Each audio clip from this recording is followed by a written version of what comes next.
Hello, everyone. My name is Catherine Tran. I am with Community CPA, and today is Thursday, so we have a special guest speaker coming on Thursdays. So today we have Scott Andrew Fulks from Deckert Law, who will be talking about immigrant visas and hiring immigrants. Scott, thank you so much for being on this webinar with us. We really appreciate you here and sharing your expertise. Yeah, absolutely. Thank you. It's a pleasure to be with you, and I enjoyed being on with the Immigrant Entrepreneur Summit a couple months ago, as well as your annual conference. So that was great. And glad to be back and be able to share a little bit more about immigrant visas, as well as how to hire immigrants with your related workspaces. What I'd like to do here is just provide an introduction to this and hopefully just answer a number of questions. I got 7 questions that I'd like to ask of myself and answer. And I'll just save some time at the end if you have any to also throw into Q&A, or you'd like to unmute yourself. You can also just ask questions that way. A little bit about myself. I am an immigration attorney at Deckert Law. Our office is in Maple Grove, Minnesota.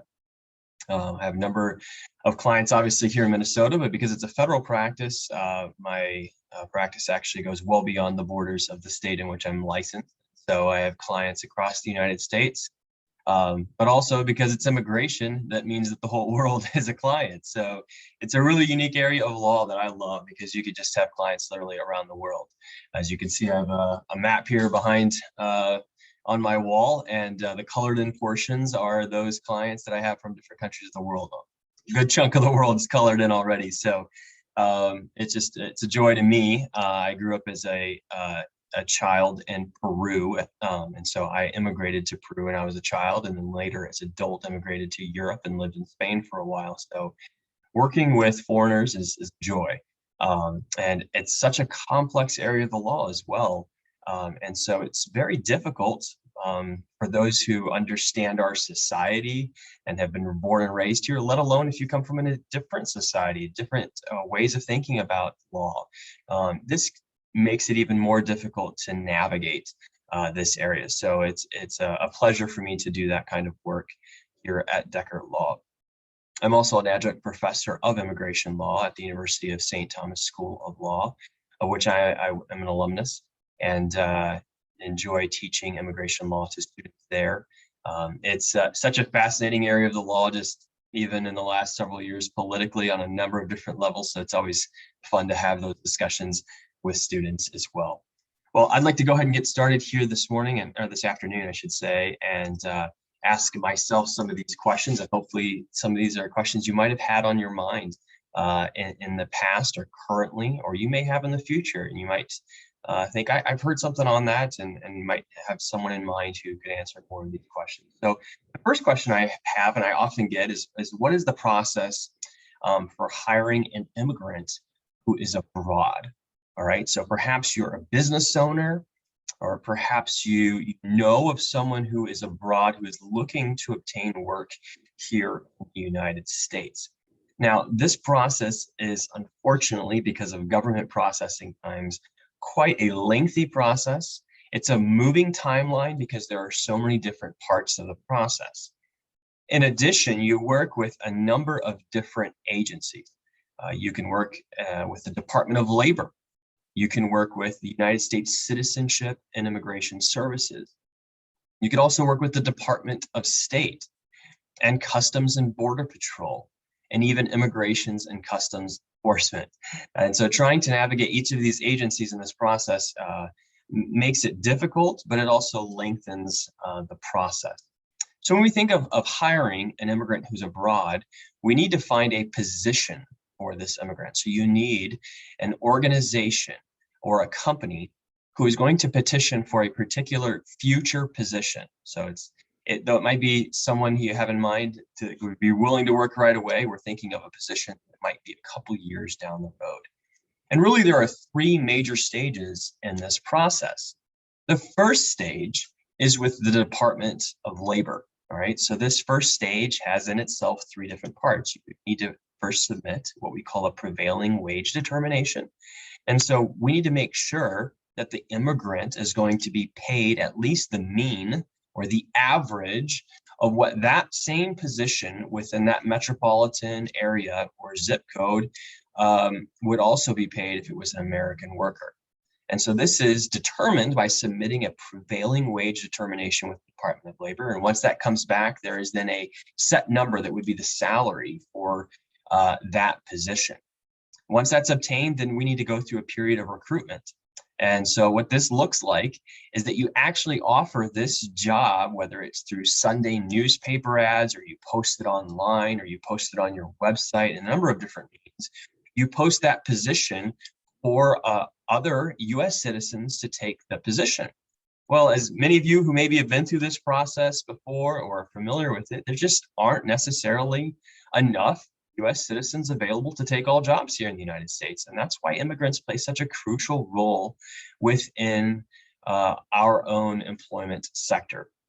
And so the Department of Labor has set out a number of regulations that you must follow to the T to make sure that that period of recruitment of a number of weeks follows with what they say should happen. If at the end of that recruitment, there is no US citizen willing, able, and qualified for this position, then you can move forward with a period of filing what we call a perm labor certification. So you got that number, how much that salary is going to be for that immigrant. You determine that there's no US citizen who is available. And now you together file those evidences to the Department of Labor so that they certify that this position can be filled by someone who is not a US citizen. All right, so that completes that first stage in this three-stage process. The second stage involves USCIS, United States Citizenship and Immigration Services. And this really is the immigration part of it. And this is where that employer would file an immigrant petition on behalf of the beneficiary, the immigrant worker. All right, so that immigrant petition can sometimes take many months or over a year to adjudicate at USCIS. There is premium processing available that significantly reduces the amount of time that it's going to take to process that request. It obviously increases the cost of it all, but that petition needs to be submitted to USCIS. The third stage of this process really is the immigrants stage, where once the petition is approved, they are then able, if they are abroad, to file for a visa application at a US consulate in the country that they reside. Once they obtain that visa, then they're able to enter the United States. Now, what's particularly important to note is it depends on what country that they are citizens of. There may be a significant amount of time between their petition being approved and a visa becoming available to them. So particularly think of countries like India, Mexico, China, the Central American Triangle, and the Philippines. You have to look very closely at the visa bulletin that comes out every month to determine whether or not a visa is going to be immediately available to you. Unfortunately, for some of those countries, there's a long, long backlog before a visa is available. You can then apply for a visa at the consulate. All right, so once they enter into the United States, they will obtain a green card in the mail, and they can begin working in that position for that employer. So in brief, that is the process for hiring an immigrant abroad. Second question I have to answer here is, can I hire a foreign-born person who resides in the United States? And my answer here is every lawyer's favorite answer, maybe. And that depends on whether or not that person is work authorized. All right. So, of course, if you've gone through that whole process and you've obtained a green card, that green card not only is proof that that person is lawfully residing in the United States pursuant to a lawful admission. However, they are also authorized to work.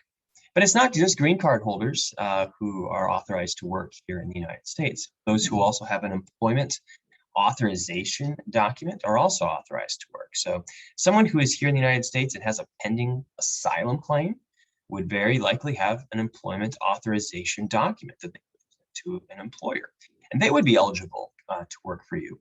Someone who is here pursuant to temporary protected status, TPS. You may have heard that in the news. There's a number of countries here this year that have been granted TPS status, and there is work authorization available to those beneficiaries of that status. In addition, you may have heard of a U visa, those who are victims of criminal activity here in the United States.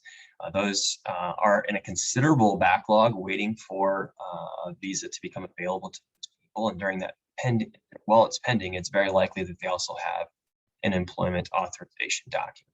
So you have green card holders, you have those who have employment authorization documents, but you also have those who have employment authorization pursuant to a non-immigrant status. So they're not immigrants, they're not going to be a green card holder, but they're here temporarily. They're non-immigrants. Now, it's important to clarify what those who cannot, right? So if you're here as a visitor, you cannot work, and you need to be very careful of performing any kind of activities that may be construed as work. Now, if you're here pursuant to a B1, that's a visitor who is here for work purposes, do negotiations, you can even interview for a job.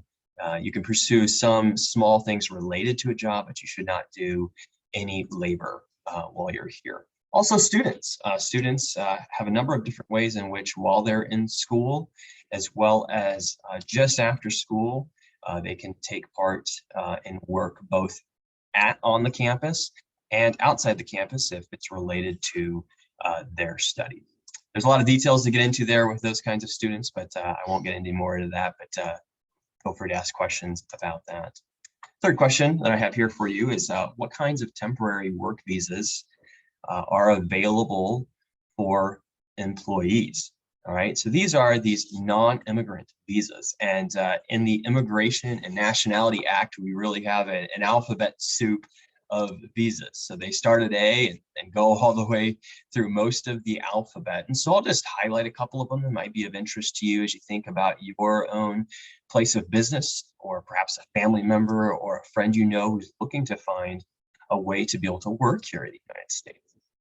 So a couple of great ones are in the category of E, both E1 and there's E2. E1 refers to treaty traders. And so that's someone who is a part of a company abroad, and they do trading with a company here in the United States, whether they're buying and selling goods or they trade goods to another company. They are able to enter lawfully to the United States because they are a treaty trader. There's about 50 or so countries that are able to get an E1 visa.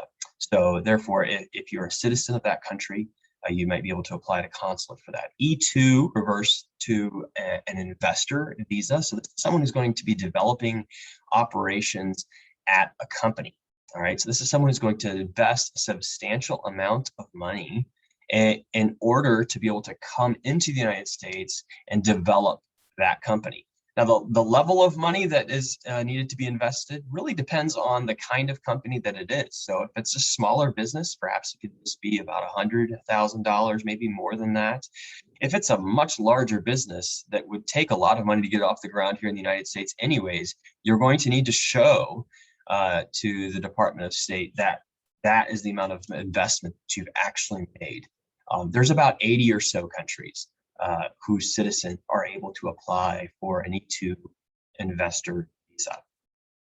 Let's hop over then to the H's real quick. You may have heard of an H-1B or an H-2B. An H-1B is for those in a specialty occupation. And that really has a requirement that this person have a bachelor's degree, a 4-year bachelor's degree, because that person needs to know a certain body of knowledge that can only be obtained through this bachelor's degree. So the position needs to require a bachelor's, and the beneficiary needs to have had accomplished and obtained a bachelor's degree. There is a cap of 65,000 of those visas available for a year. And so there is a lottery because a lot more people than just 65,000 apply for that every year. The H-2B, on the other hand, is somewhat different. It's a temporary occupation. There's over 100 countries whose citizens are able to apply for these visas, and these are for positions that are seasonal or peak load as we call them, occupations. So if you have a particular need at a certain season of time, think of a tax firm who perhaps at a certain time of year needs to have a number of accountants that they can't employ enough US citizens. They can obtain H-2B visas for those who are coming in temporarily to do that work and then return to their country. Another one that's interesting is also the L category, the L1A for executives and managers. These are intra-company transferees. So let's say you're part of a company who is abroad, who is either a parent or a subsidiary or a branch company of another company here in the United States. Perhaps there's a number of different branches around the world. You can be transferred from your company abroad and then be transferred to the branch or parent or subsidiary company here in the United States pursuant to an L1A visa. A couple of interesting ones that are applicable to certain kinds of people is an O1 visa, and those for people with extraordinary ability in the arts, sciences, education, business, and athletics. So this is really a focus on an area of extraordinary ability. So it's not just mere achievement of some great things, but you really need to be in that top echelon of people within your field. And we do have visas available for that kind of person to be able to come. It can be demonstrated through awards, being a member of a certain prestigious organization, or having been a judge within your field. Those could qualify you for that O1 visa. And then lastly, I'll just mention an area that I particularly work in a lot as well is an R1 visa. It's for religious workers. And you might think that just is only for ministers or something like that, but it does include that, of course, but it also includes those who are in religious occupations or in religious vocations. So what's really necessary here is that the organization that's petitioning for this religious worker have 501c3 status here and is a nonprofit organization, but also that their purpose is religious. So it doesn't necessarily have to be what you might think of as perhaps a church or a Buddhist temple. It could be any organization that has 501c3 status, but that has a religious purpose to it, and that the position that they're petitioning for is primarily religious in nature to some degree. So that person can come to the United States for a period of 2.5 years, up to a maximum of 5 years. But there's also a path to bring that person for permanent residency through our immigration laws. Another question I have for you here is, how can a temporary worker then transition to a permanent position? Just as I mentioned with that religious worker, that's possible there. But in addition, we have petitions that can allow someone to come here to the United States or who is already here and transition to a green card holder. So you have 3 different categories. We have employment-based category 1. Those are for people with extraordinary ability, outstanding professors and researchers or multinational managers as well fit in this category. We also have EB2, employment-based category 2. These are professors with advanced degrees or people who have a bachelor's degree as well as 5 years of experience. But there's also EB3, which is where I think a lot of them are, where we find, at least in our work here. And those are for people that have a bachelor's degree that's required for their field, or those who are skilled or unskilled labor that can meet a number of different positions. So a person who is perhaps here on pursuant to a temporary admission can also be petitioned at the same time in many cases to stay here and remain here if a green card can be pursued for that person. So one question you might have here, particularly in the last 18 months or so, and we've all had on our minds, is of course the pandemic. So how has the COVID-19 pandemic affected immigration? Well, just think about the fact that my area of the law is about the movement of people. And it almost seems like for the first time in the history of the world came to a halt. And so, and for that reason, immigration has just is experiencing such incredible changes. The processing times at USCIS, United States Citizenship and Immigration Services, have just ballooned. And some of these categories, some of the processing times have doubled, tripled, or quadrupled, so that now petitioners, whether it's an organization or a family member, are having to wait significantly longer amounts of time. And so for that reason, sometimes an attorney can be helpful to try to expedite that case if at all possible. In addition, those who are abroad and are waiting for visas at the Department of State consular posts are having an even more difficult time. So what happened at the very beginning of the pandemic, many of these consulates allowed every one of their workers, if they felt that it was necessary for them to return back to the United States, they could do so. And so a good chunk of consular officers went back to the United States and have not returned to their posts abroad. And so they are all working with a very, very reduced staff. And so our consulates abroad, and we have them in virtually every country of the world, process hundreds of thousands of visas applications every year so that people can come in. And that has just been reduced significantly in the last 18 months. They're all at different stages of reopening. So I work with people that are trying to process through Bolivia and Beirut and London, and they're all at different stages. And depending on the kind of visa that they're trying to obtain, it can be very, very difficult to get an appointment at one of these consulates. And one thing in particular is visitor visas. For example, in London, just this week, we were looking at the differences. In London, 2 years ago in 2019, when everything was pretty much running normal, they were processing about 300 visitor visa applications every month. Over the last 4 months, they have processing an average of 2 visitor visas a month. So you can see the drastic difference. And they're really prioritizing, as they should, those who are going to be immigrating to the United States because they are a spouse or child of a U.S. citizen. They're really trying to prioritize those. But for those who are in the employment-based sector, it's very difficult to get the work that you need here in the United States at this time. So yes, it's been affected incredibly. So what can be done while I wait for a petition to be approved? So you submit this petition, it's during the COVID-19 pandemic, and you're just waiting forever to get that petition approved, whether it's an employment-based or a family-based petition. Well, first of all, patience, as I think we've all learned throughout this pandemic, is simply to wait. Hopefully, if your immigration attorney is diligent, he's in contact with you over the course of the pending period, letting you know with status updates how your case is moving along.